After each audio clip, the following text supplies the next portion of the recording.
Hello, and I would like to extend a warm welcome and thank you for joining our presentation. My name is Cindy Schufelt, and I'm a school support counselor with Safe Schools and Wellbeing with Thames Valley School Board. And I'm here today with my colleague Caitlin, who I'll let her introduce herself now. Hello, everybody, and welcome. As Cindy mentioned, my name is Caitlin Chow. I have the fortune of working with the Safe Schools and Wellbeing team with Thames Valley District School Board as a learning coordinator. I support projects like this alongside other projects, as well as being involved with over 14 schools. Okay, so we are very fortunate to be part of this collaboration. This is with other local school boards and community partnerships that allows us to host our family and well-being workshops. So just a few things before we get started. Presentations are online throughout the year, so we have varied topics and presenters. So if you click on this link, you will be taken to our website where you can find the list of upcoming presentations, and we'll provide you more information about key contacts at the end of our presentation. So it would be our contacts. But before we begin with our speakers tonight, I just want to let our audience know how you can communicate with us should you have any questions throughout the presentation. So I would just ask you to have a look along the top toolbar in Teams, and you'll see two overlapping speech bubbles. And if you hover over this image, it will say Q&A. And at any time that you would like it to ask us any questions, we can relay this back to the speakers. It's also important that you're aware that this session is being recorded, and as such we would ask you that you not share your name or any identifiers to protect your privacy. If you have any questions that are specific to your family's unique needs, we will have contact information at the end of our webinar this evening. So tonight, I am very thrilled to introduce Dr. Tara Dumas and her upper students from Huron Psychology Department here in University, and they're going to be speaking this evening to promoting healthy teen use, social media use.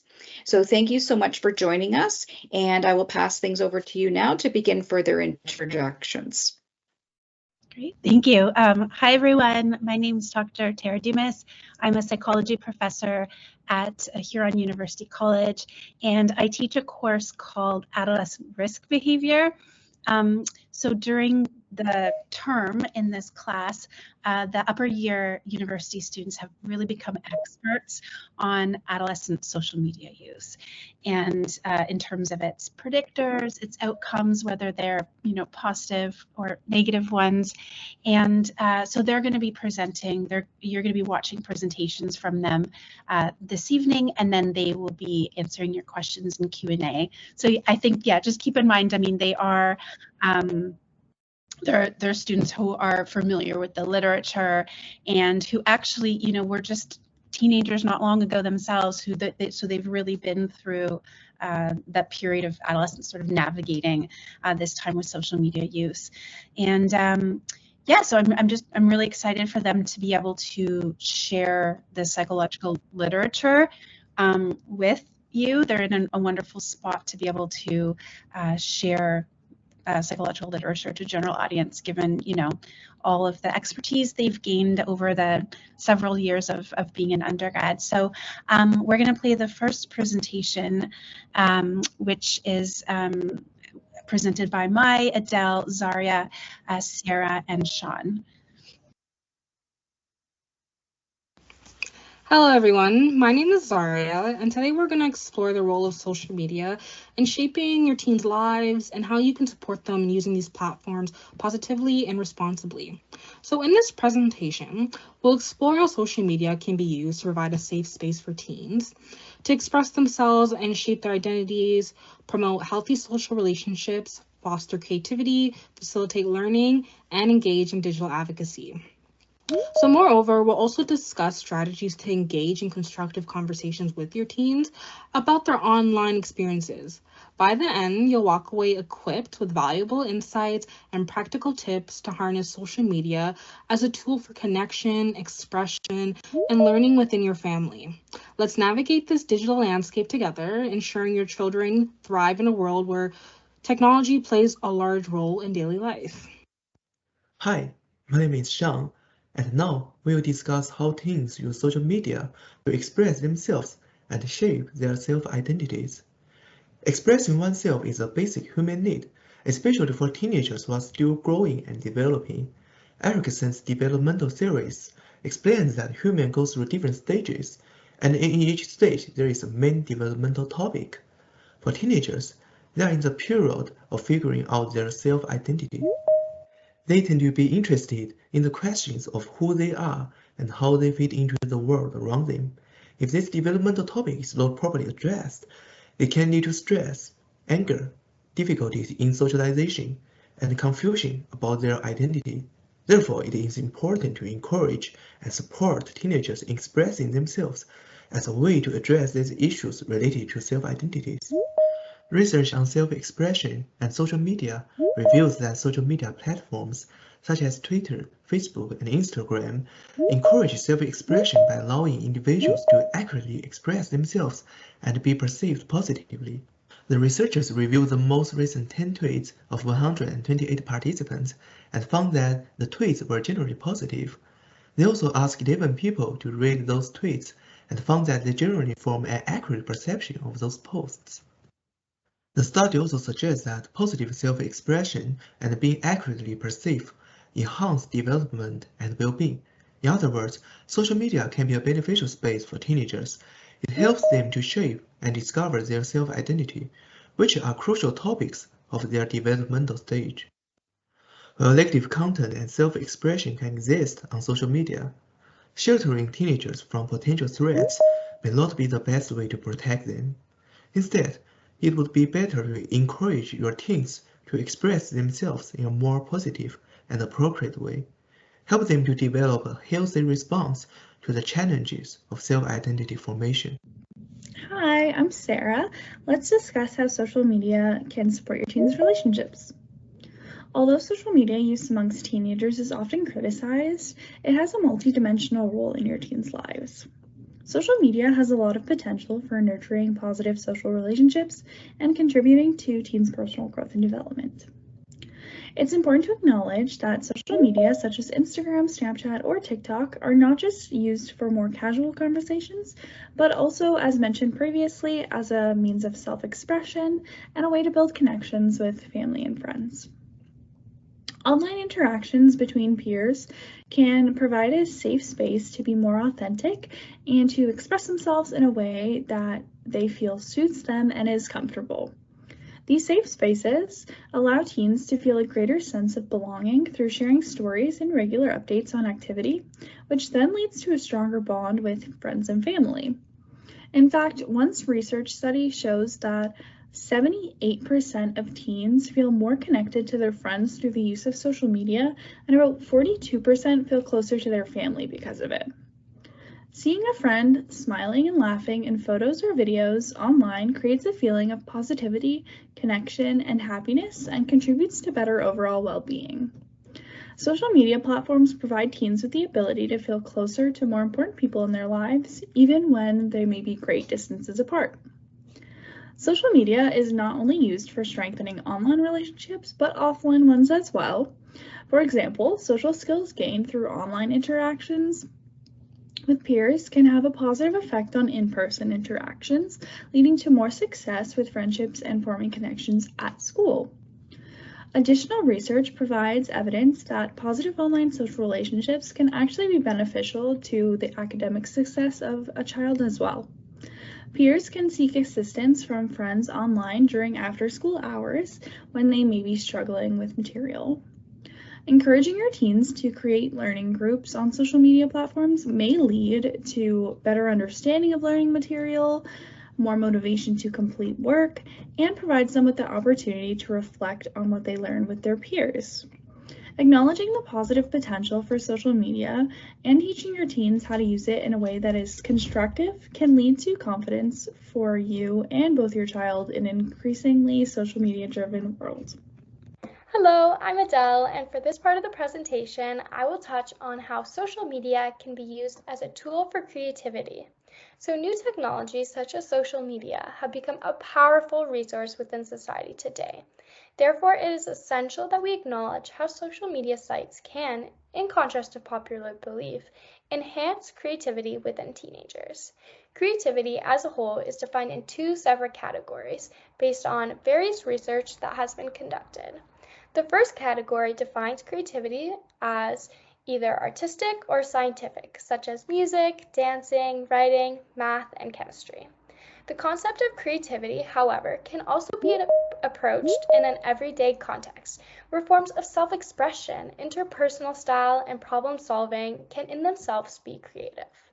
One study found that self-expressive creativity can reinforce positive behaviors that help to promote development within teenagers. With socializing and friendship being super important for teen development, social media is a place where teens can come together to share ideas and opinions. Through social media, your teens can develop a group experience where they learn through social interactions and information sharing. Another study found that creativity online is increased through greater social and information capital. This means that social interaction and information sharing online, in fact, encourages teens to be more creative. Therefore, social media can be used positively and, with the right structures in place, foster a greater sense of creative development for teenagers. Digital creativity has become a part of daily life, and therefore it is super important to understand social media's impacts and how we can positively use it and foster a safe environment for your teens. Research further discusses how social media and online environments can even be capitalized by educational and home environments. The results of the study demonstrated that there were negative correlations between authoritarian parenting style, which involves strict and rigid rules. In contrast, they found positive correlations between democratic parenting style, which emphasizes communication and collaboration. This illustrates that, as parents, being open and welcoming to using social media as a resource can positively impact your teen's ability to be creative as well as be successful in school. Hi, I'm Mai. Now let's discuss how social media can be used to facilitate informal learning. Informal learning refers to any self-directed learning outside of formal educational settings. One relevant concept is affinity spaces, which are places, be they physical, virtual, or a blend of both, where individuals share a common passion or interest. This concept can be applied to how teenagers use social media platforms. These spaces become hotspots for teens to engage in self-directed learning experiences. So, how does this work? Teens immerse themselves in these spaces, exploring their interests by watching tutorials, engaging with educational content, and connecting with like-minded peers and experts. Platforms like YouTube become valuable sources for tutorials, advice, and even academic support. They're not just watching videos, they're actively learning and expanding their skills. For example, even though they may not teach string theory in high school, if interested, your child can easily find hundreds of videos online explaining it in a way they can understand. Moreover, research has shown that use of the internet enhances teens' ability to learn independently, increasing their self-motivation and literacy in navigating online resources. Now, let's talk about how you can support your teenager in using social media for informal learning. First and foremost is open communication and curiosity. Initiate conversations where your teens can openly discuss their online experiences, allowing them to share their interests, challenges, and informal learning discoveries.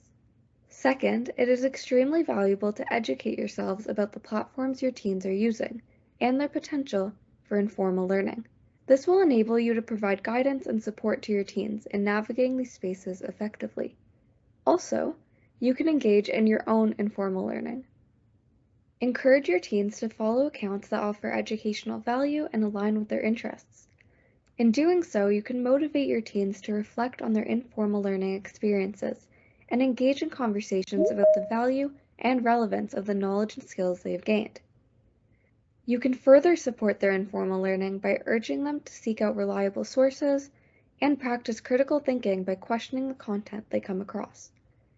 Social media can be a powerful learning tool when used intentionally. Finally, be actively involved in your teens' informal learning. Take part in joint activities, explore their interests together, and show genuine interest in what they're learning. This not only strengthens your bond, but also fosters a supportive learning environment. Social media isn't just about likes and shares. It's a vast landscape for informal learning. By understanding and embracing this, parents can empower their teenagers to navigate social media positively and responsibly, transforming it into a tool for connection, expression, and learning within their families. Hi, it's Zaria back again. For our final topic, we'll be discussing how social media can be used to promote digital advocacy. So social media platforms like Facebook, Twitter, Instagram, and LinkedIn are not just for sharing selfies and memes. They've become powerful tools for promoting social good and activism globally.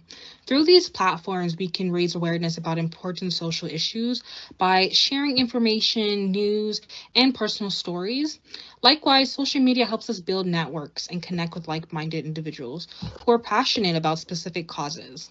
Whether it's through event pages, fundraising tools, or online petitions, social media makes it easier than ever to mobilize, support, and inspire action. One of the most powerful aspects of social media is its ability to amplify marginalized voices. Hashtags and viral campaigns provide a platform for voices that may otherwise go unheard, fostering empathy and understanding within our communities. Social media also empowers young people to express their opinions, learn about social issues, and take action.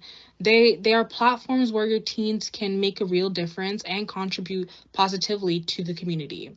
It isn't just about social issues either. Social media is a powerful tool for environmental activism. From raising awareness about climate change to mobilizing support for conservation efforts, social media plays a crucial role in protecting our planet. Of course, social media isn't without its challenges and risks. From credibility issues to harassment and the dangers of slacktivism, there are pitfalls to navigate, which is why parents like you, educating yourself on these topics plays such an important role. It's so essential to support your teens and using social media responsibly and strategically for effective advocacy. In our school communities, we've seen students utilize social media for advocacy projects, addressing a range of issues from domestic violence to body image and self-esteem. These initiatives have demonstrated significant achievements, showcasing the power of teens' voices in driving meaningful change. However, alongside these successes, there are valuable opportunities for growth and learning. By focusing on setting achievable goals and gaining a deeper understanding of effective advocacy procedures, we can further amplify the impact of these endeavors and foster even greater positive change within our community. As we conclude our presentation on social media and some of its positive impacts, it's important to recognize the immense potential that social media does hold. By embracing a proactive approach, you can transform social media into a force for good within your teens' lives. Remember, fostering open communication and understanding with your teens about their online experience is key. By doing so, you create an environment where they feel supported and empowered to navigate the digital landscape responsibly.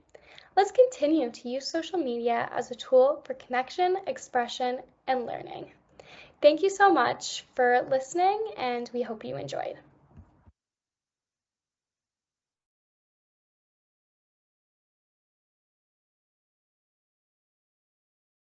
Alrighty. So I really appreciate that first video getting us started in this series. And I invite those presenters now to turn on their cameras if they would like to join us. And what I'll do next is I'm just going to allow the participant microphones. So there's two ways to ask questions. One is through the Q&A function, and I do see somebody who just mentioned something, so I'll come back to that in a moment. And then if for some reason the Q&A function isn't working on your computer or you can't find it, I have just clicked that magic button that now allows you to unmute yourself if need be. For those who are familiar with the raise hand function, please feel free to do that as well, just so that we know that you're queued up for a question. But let me pop back over to the Q&A to see what we have.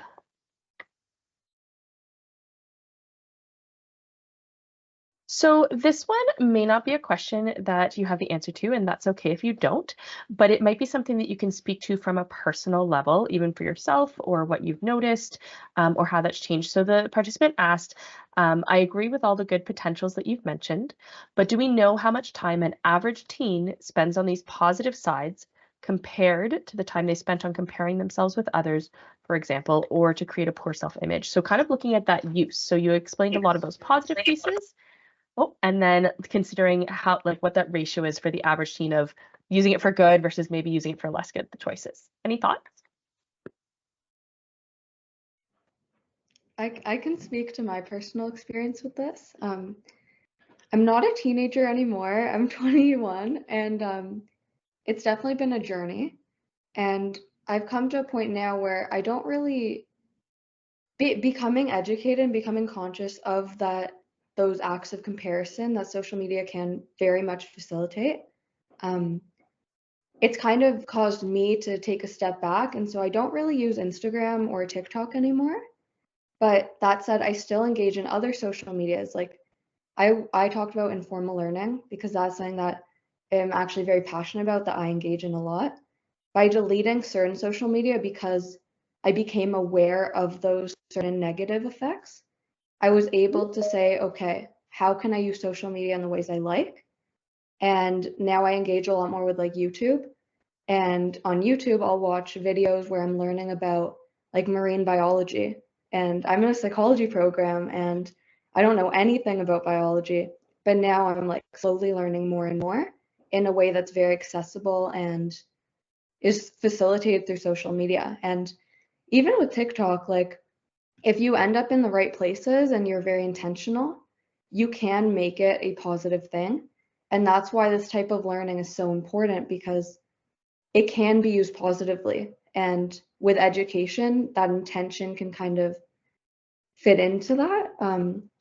Whereas if you're not aware of the positives, it kind of can only really be negative because you don't really know how you can use it in a different way. So that's just my experience. Thank you. Thank you, Maya. I really appreciate that. And just some of those key pieces that I'm hearing is really it's about that reflection piece, right? And how parents and caregivers can help encourage their teens to reflect on what their social media use is, and maybe to help guide some of those conversations, having those open dialogues. Hey, what is it that you're using it for? What are some of your favorite things about it? What are some things that maybe you find yourself getting sucked into and not noticing? So a lot of those fantastic conversations. I see a hand up. So a participant who, yeah, you're welcome to go ahead. Hi, thank you. So I'm sitting here watching with my teen who is wondering, because I put limits on how long they can be on social media, even if it's being used in a positive and educational or whatnot on the principles that you guys spoke about. Would you still say, or do you have any research on like the limits of amounts of time they're spending looking at a screen or using social media, even if it is in a positive manner in a day? You're not allowed it every day. Anyway. I appreciate that question. I heard that little voice in the background as well. So I really appreciate the parents and caregivers who are here with their child to do that learning alongside them. I'm not sure if any of the presenters want to share, but if not, I do have another piece to add as well. So please feel free. It may not have been the area of focus that you researched on in terms of timing, so I recognize that. And go ahead. I can say something it's not so research based, but it kind of is. Again, it has a lot to do with what you're doing. And so I think when it comes to time limit, it kind of, you have to look into the intention behind the time limit. If you are scrolling away all day and you're not really getting anything out of it, that's one thing. Whereas let's say you're really passionate about something and you're learning and you're not really procrastinating something else, and you're still getting physical activity in, and you're still doing all the things you need to do, and you're doing all your schoolwork and you're on top of things. If it's not hurting you, if you're learning, if it's productive, if you're creative, it can be really awesome. So again, it's not so much about the time. Of course, if you're not doing schoolwork and not going outside and not interacting with people, then it is about the time. But if you have all of those other needs kind of balanced, then you don't really need to limit positive uses, especially in today's society where it's like social media is so prevalent and used in daily life. So yeah, again, it's a lot about what you're doing with it. Thank you for that, Mai. And I will also share, for those who are maybe new to this webinar series, we have had past webinars as well. And so one that really comes to mind as you speak to that question of time use and how much and guidelines and what kinds of consumption you're having.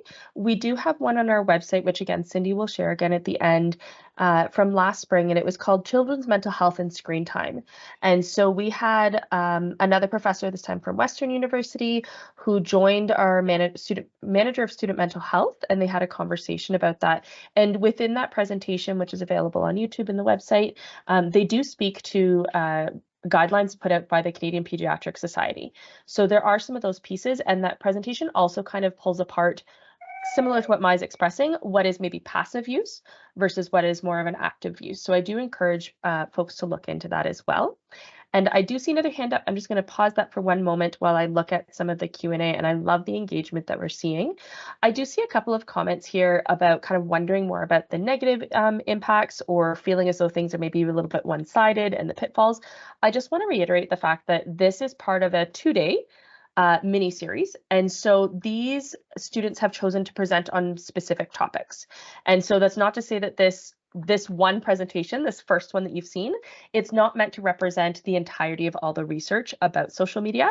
This was their area of focus. There's another one tonight as well, specifically about algorithms, and that's where I'm sure we'll hear a little bit more about kind of some of those pitfalls or how it is that social media is kind of trying to loop our brain into doing certain things. And then there's 2 more presentations tomorrow night as well. So please recognize. Mark. Oh, I'm hearing a little mute there. So please know that there's more to this beyond this one presentation. Checked. And I'm just going to check in to see, I hear a participant who maybe has their mic on. Sorry about that. No, that's okay. It seems like you've got your hand up for a question. Please go ahead. Oh, thanks. Can everyone hear me okay? Yes. Okay, first of all, thanks for doing this, and for everyone on this call. Appreciate your time. Just a general question to anyone on this call. How do the challenges associated with social media use among teenagers, especially regarding their own understanding of privacy as a form of currency in today's digital age, how does that impact their lives in the long term? And for the teenagers, what strategies have you employed to educate yourselves and friends about the importance of privacy? Because when you're in the job market, it doesn't take long for me to go back and do a quick search to see what you've been doing. And, nowadays it's even worse with parents, sharing their kids' lives online. So education, privacy, just curious about your thoughts around that. Thank you. Thank you for that question. If there are any of our students who would like to share, whether that's from a personal lens or from maybe some of your research, we would invite you to. I can go for this one. Just like going off of like my personal experience, I have seen I've had friends, coworkers that, they posted something online that wasn't good or professional, and they, I saw the consequences of their actions, them getting fired from their job. And I think like the biggest thing is that just really reiterating the fact that technology is like social media is forever. Like once you post something, like it's gonna stay there. It's always gonna be there. And I think just making sure you're reiterating that to your kids and letting them know that, if this like right now may not affect you, but long term, if you want to get a job or something, you know, things, they can find these things and it can affect your career, even like your relationships with people. So it's just like really reiterating that like you know, social media, what's posted on social media stays forever, basically. Thank you for sharing that, Zaria. And to that point too, when we think about guidance and, you know, we're telling our teenagers these things, and certainly in our work with students, when we're telling them, it's hard because that prefrontal lobe hasn't fully developed. So that's where they need the most guidance now, as that's continuing to develop all those good decision-making processes and, you know, making sure those open dialogues are there. So I appreciate that question. I will also share, because I'm seeing so many overlaps in all of this work. We have also had the opportunity in this webinar series to work alongside the Thames Valley IT Department and the London Police Department. So there is another webinar that was titled Protecting Our Children, Internet Safety for Caregivers, that is available on the website. And that speaks a lot more to that privacy piece. And, you know, both, and I see another question in the Q&A here about, you know, I may not know what they're viewing, right? Or how do I kind of monitor what they're doing on certain apps? Or how do I, you know, because we might be able to look at their web browser history, but I can't look at their Snapchat history.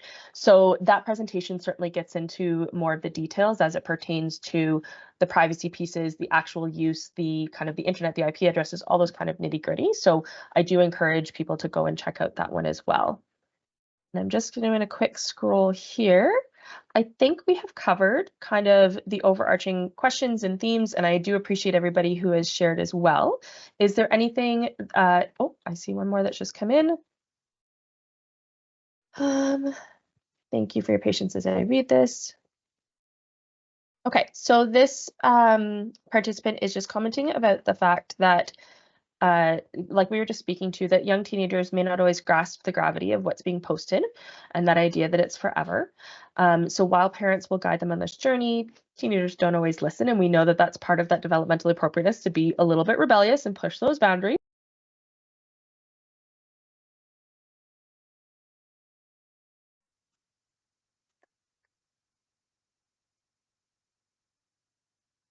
Hi, everyone, and welcome to Algorithms and You, Understanding Social Media in Teens. My name is Carson. I'm going to get things started off today and help you guys understand social media algorithms.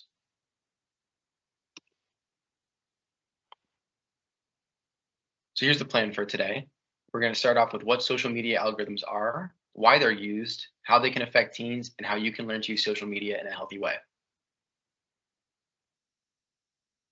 To start off, what is an algorithm? An algorithm is basically a set of steps or instructions that are designed to complete a specific goal.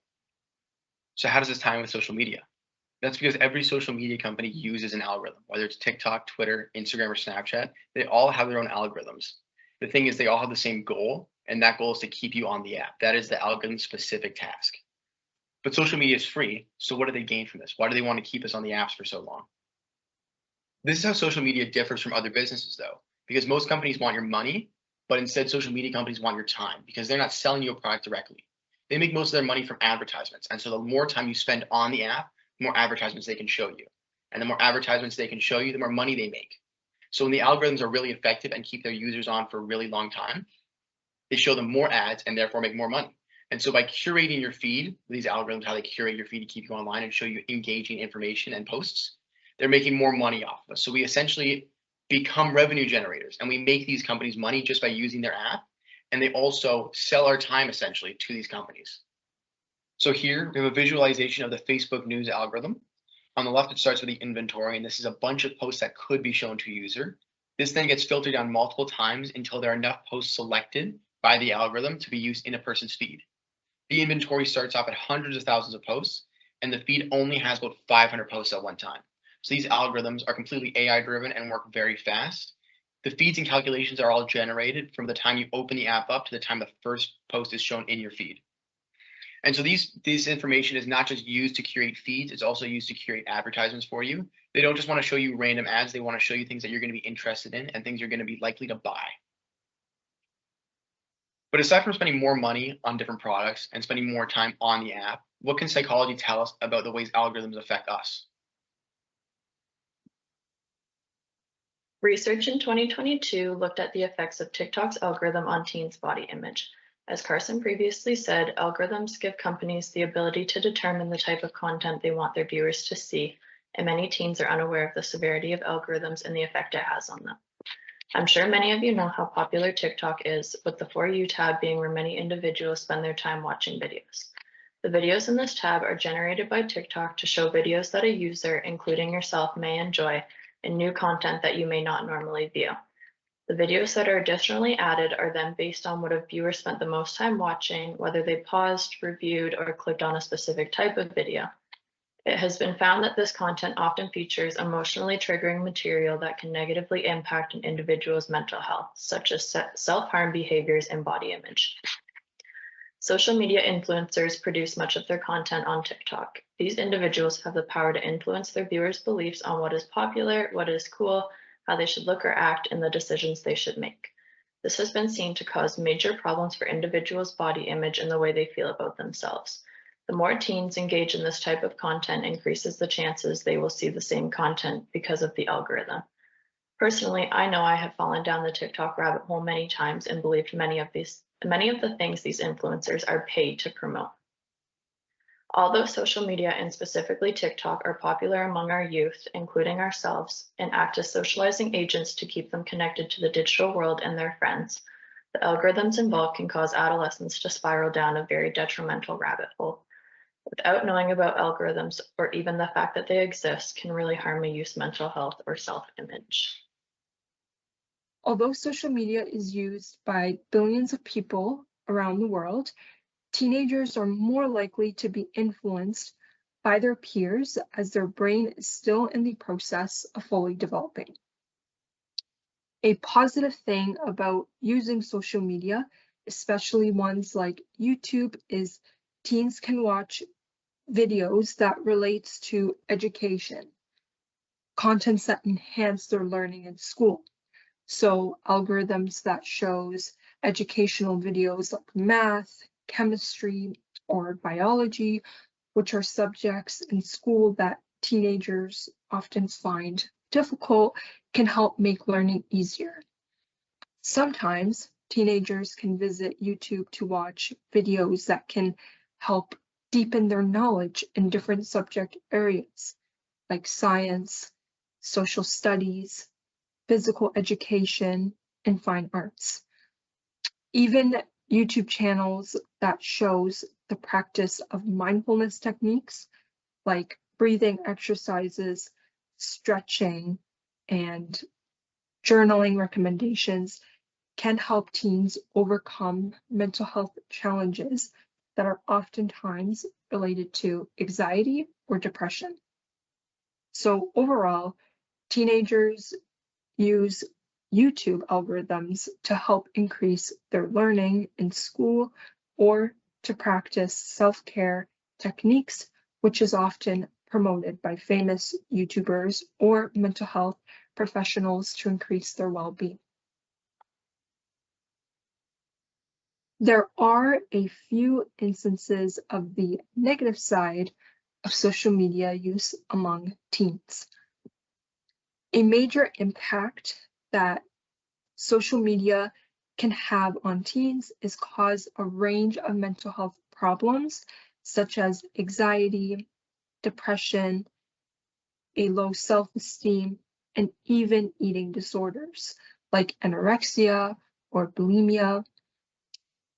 These types of mental health problems often happens in teenagers due to social comparison, where teens compare themselves to others who show their achievements, oftentimes showing how well they did in school or graduated early from school, and their social life, so having several friends, which can make teens develop symptoms of depression, which are feelings of sadness or low mood, or even sometimes worsen their depressive symptoms. Also, seeing social media posts that involves the ideal body image, so what makes a body perfect, can make teens begin to question their own body image, which leads to eating disorders. Also, youth between the ages of 12 to 18 years old reported problems staying away from social media platforms due to developing an addiction towards social media. This can make teens more likely to experience social isolation or withdrawal from others due to spending more time online as a way to socially connect with others rather than a face-to-face interaction, which can lead to family conflicts or problems with relationships. But how do teenagers feel about social media use? Research conducted in 2017 interviewed 23 teenagers with depression on their social media use. Like the other research we've talked about, we can actually see how the algorithm worsened the experience of the participants in this study. One thing that the teenagers interviewed talked about a lot was using social media posts to communicate with others or to get people to comment. But what we saw was when the posts didn't get the attention they wanted, most of the teenagers said that it put them in a bad mood. When the researchers asked them what they did to improve their mood, some of the teenagers said they would scroll through their feeds. This is where the algorithm comes in, because we can actually see the influence. So what is the role of the algorithm? Once you start scrolling through your feed, you're putting yourself at risk of seeing triggering or upsetting material. But we know the algorithm's main goal is to keep you scrolling and on the platform, so why would it show upsetting material? Some of the participants of the study said that seeing triggering posts made them want to get off of the platform, but other participants said that seeing this kind of content made them want to keep scrolling to see something positive and feel better. Algorithms are very sensitive to these domino effects and will test to see how you react. So if you keep scrolling after it shows you upsetting material, the algorithm will remember. A lot of algorithms actually time how long you stay on the app on average, and will make sure to may show these upsetting posts near the end before you get off, because it knows it has a high chance of making you stay on the app longer if you react that way. Of course, we don't want to just stop using social media completely. The teenagers the researchers interviewed said they get a lot of benefits from using social media, as I'm sure we all do. So how can we try and make sure our social media use is as positive as possible?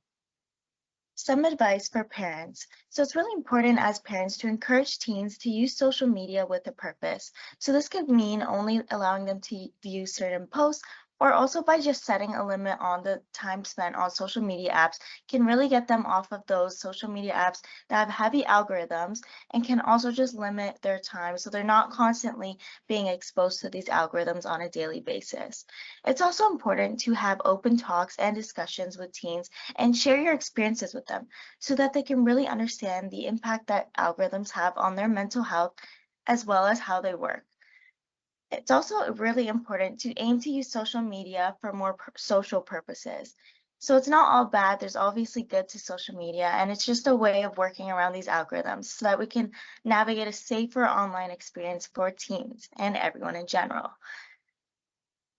So it's really important, like I emphasized, to prioritize these quality interactions and really just be selective on and thoughtful on how we use these social media apps. So if we prioritize these quality interactions, both online and offline, we can protect our mental health and just enjoy a healthier online experience overall. So thank you guys so much for listening. We really hope you guys gained some knowledge about algorithms during this presentation. I hope you guys have a great rest of your day. Thank you.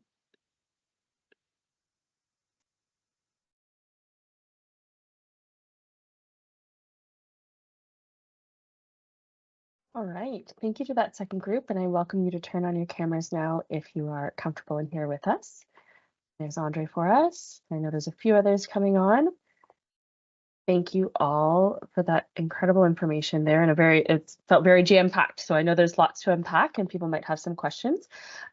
Similar to before, we have the mics available at this point, and I don't see anything in the Q&A. So sometimes we just need to give people just a moment to reflect on it. I know for me, I personally was thinking about it. I'm like, okay, I understood algorithm feeds me what I want to see, or will, further influence the ads and things, but I had no idea that little fact about the timing of it, or I hadn't thought to consider the timing of, like, I knew it would track how long you're looking at something or when you watch something all the way through, but that idea of how long you're on the app overall and what it may feed you as you get close to that, oh, I usually close it after 5 minutes, it might give you something right before 5 minutes to hook you in. I hadn't thought about that one, so I really appreciate that. Are there any participants who have any questions? I see a hand up, please go ahead.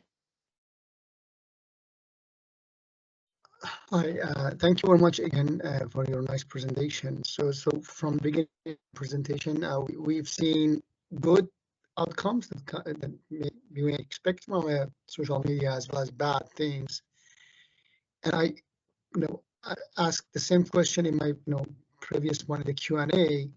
So it would have been even more informative if we knew that what is the likelihood of each, right? So we know that, okay, so if I have a preteen boy, he's 11 or 12. So if I let him to, use a social media platform, what is the likelihood of him getting hooked with those one of those algorithms that keeps him on the app for a longer and longer time, as opposed to the other kind of a more desired outcome of learning stuff on the platform. So is there any numbers, kind of a percentage, average, that we can have some rough idea about the likelihood of each kind of outcome? Thank you very much. Thank you for that question. And I know, at least on my end, the sound quality was coming in and out for a moment. So I just want to make sure that I've heard properly, or kind of summarize for those who might be answering. So if I'm understanding correctly, you've got a preteen boy at home and you're just looking for some of that information as it relates to maybe some like age range averages, or, what's the likelihood, so you can, as a caregiver, kind of analyze that cost risk benefit, as to, if I let them spend this much time, how likely are they to get hooked? So maybe there's some details from your research as to just how little does it take for somebody to kind of get looped into that algorithm, or, what are some of those limitations? Yeah, so it's very hard once you try and start getting into like very specific details. Also, you can hear me now, right? Yeah. Because I didn't realize my mic was muted last time I tried to speak. All good.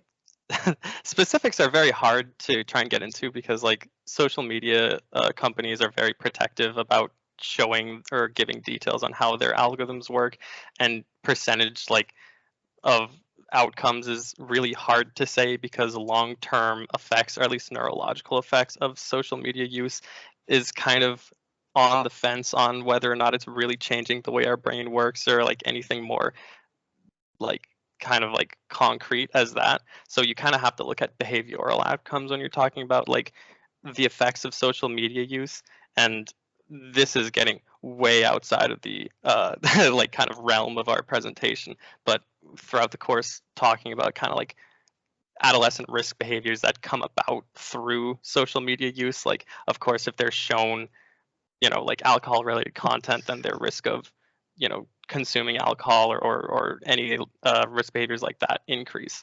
But to say that there's like a way of gaming the system in your favor to try and turn it into an algorithm that only gives you education-based content or things like that, it's very hard to say without really knowing the specifics of how the algorithms work. Like you can try and one of the best ways to go about it is to have, like the previous group was talking, like intentional social media use, where you're going on social media with a very specific goal in mind. Like you're going on YouTube and you're saying, I'm only going to search up videos on how to draw or how to paint or things like that, and then maybe giving yourself like a time limit of, I'm going to watch 2 videos, or I'm going to spend 30 minutes, and hopefully this will help. And of course, if you're showing interest or engagement in these things, the algorithm will be like, oh, this is a great way of getting them on the site, let's do this.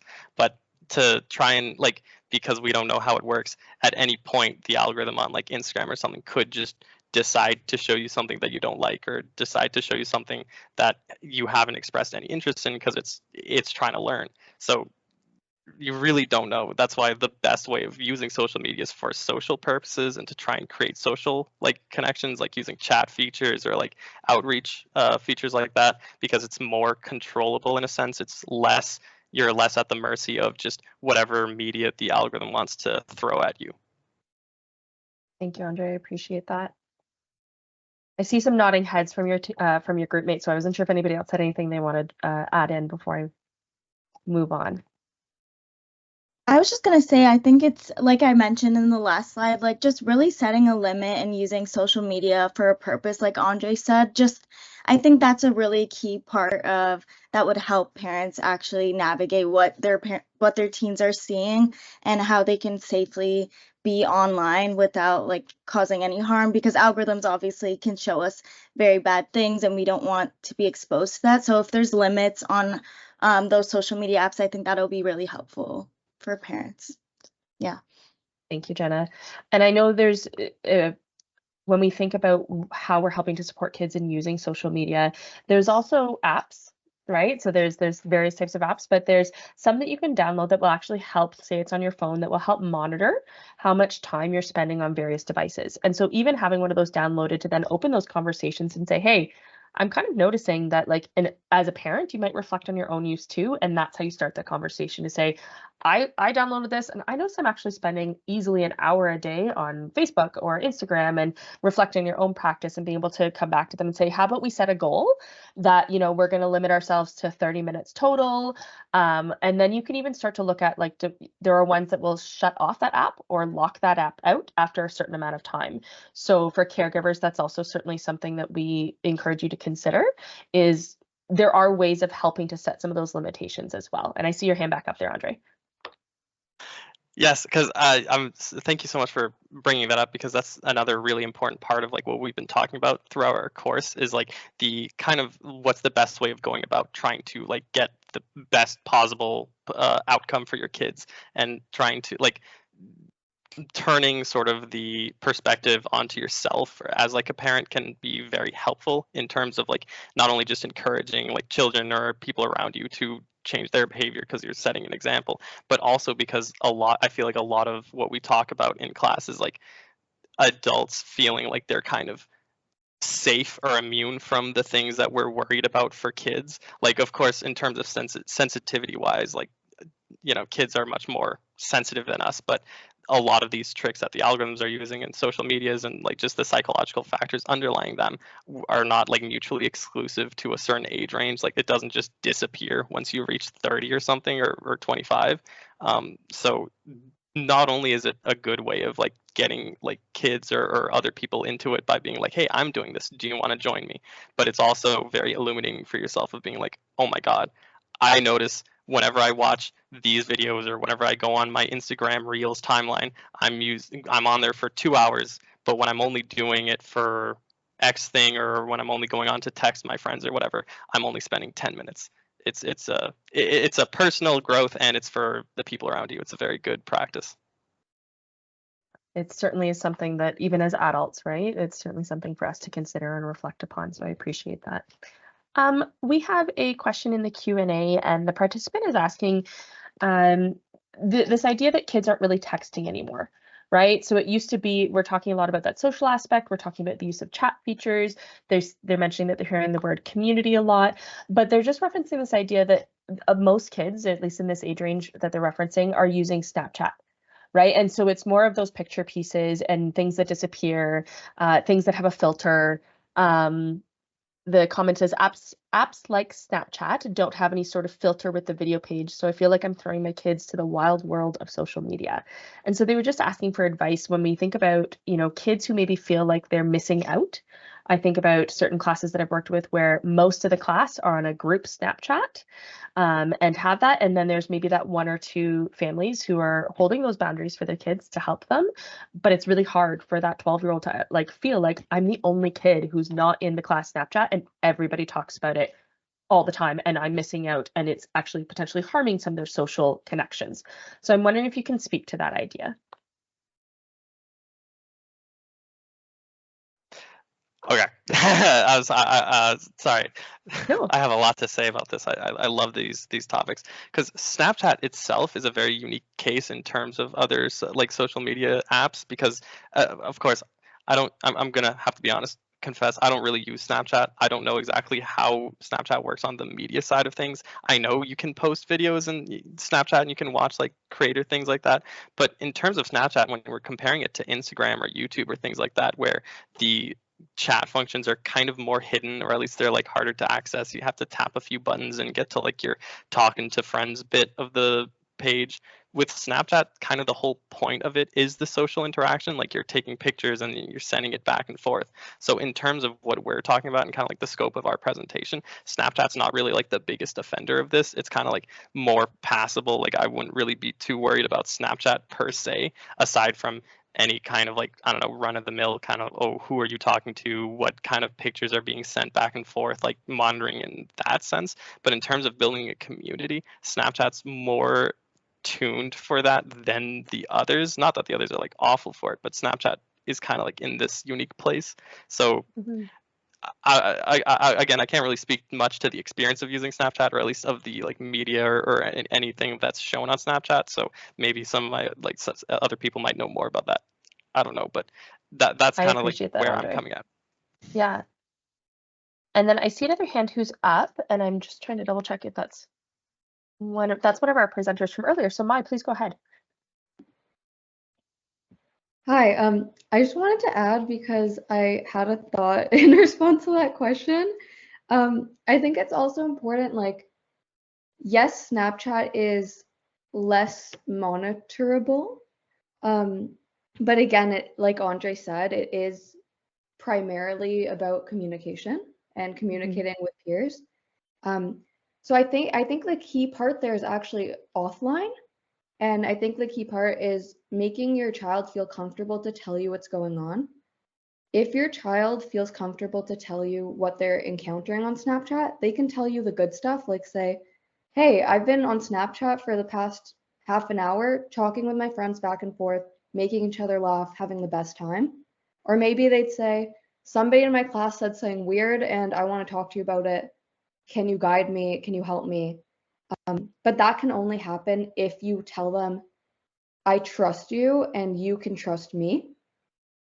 If you let your child have that responsibility to determine what makes them uncomfortable and feel comfortable to tell you, then you're going to be able to help them out a lot more than if they kind of feel isolated and feel like they're not engaging with the rest of their class, and kind of like, yeah, along that line. Sorry, I know it's your guys' presentation. I just really wanted to add that. No, and I really appreciate that, Mai. And that's certainly something we focus on in the schools as well when we think about digital citizenship, when we think about, your online footprint, or how we spoke about this idea of things lasting. At the end of the day, there's going to be new apps all the time. 2 years from now, like, we could teach you all about the current apps, but 2 years from now, they might all be different. So how can we help support our youth with developing those skills? Right? So it is a skill to know when something doesn't feel right. It is a skill to know who your safe adults are to go to when something gets said that's totally inappropriate.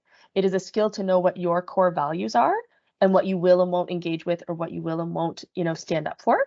So helping youth to understand what those core skills are is likely going to be more important than your actual knowledge of any one specific app, or which one they are or aren't engaging with, because they all have their own risks, unfortunately.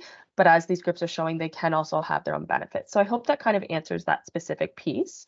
And I just see one other kind of key idea, and I realize we're running into a bit of a time crunch here. So just this idea, and it can come from any of our presenters tonight, do we feel that teens today, so the ones that are maybe now 13, 14 years old, have a better knowledge of social media than, say, our older teens and tweens who were thrown into the deep end 5 or 10 years ago? So do we feel like teens now are more aware of, say, the algorithm, or are more aware of the usage than those who maybe it was brand new when it came out to everybody? As kind of a final pondering. Go for it, Andre. That's actually very interesting that you say that this question gets posed, because there is like a specific article that we were able to find that kind of addresses this like exact sort of question, because they were doing this thing where they took like kids, and there's like huge sample of like 262 participants, or like teenagers sort of, and they were like, basically they were presenting them a lot of information about the way that algorithms work and the way that social media platforms actually work, and they were gauging like kind of like opinions or feelings towards it, and then like posts, and like how their kind of like thoughts and feelings about it changed over time. And they found that like teenagers, they had, because of their like exposure to algorithms and social media like this, their opinions towards their data being like taken or like used by social medias, they were more like accepting of it than older people who or older participants who are like, it's not as like ingrained in them, or like they didn't do it from such a young age. But they found that once they like it kind of educated them more, or explained to them like the kind of things or the kind of data that the social media websites were taking and the way that they were using them, the attitudes of the teenagers changed. Like I think 65% of them change their attitude to being against it as opposed to for it.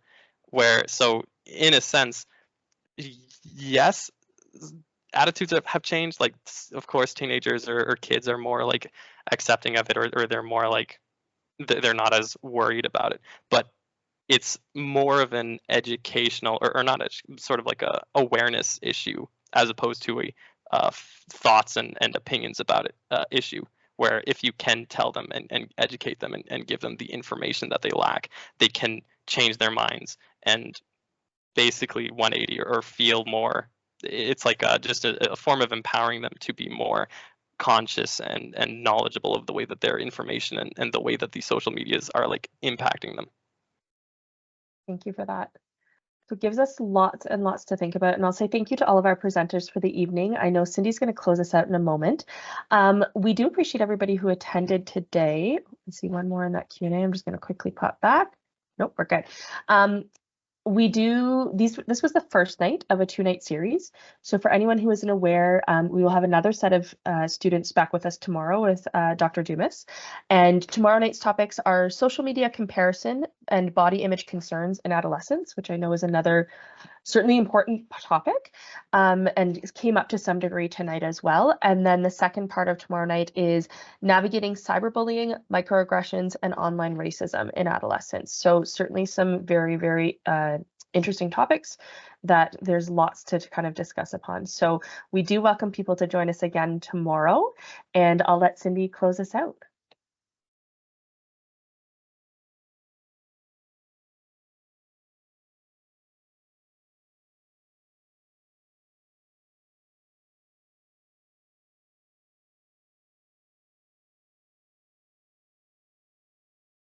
Okay, well, I just want to say just a huge thank you to our presenters this evening, and thank you so much for the informative and fantastic Q&A and questions that were generated.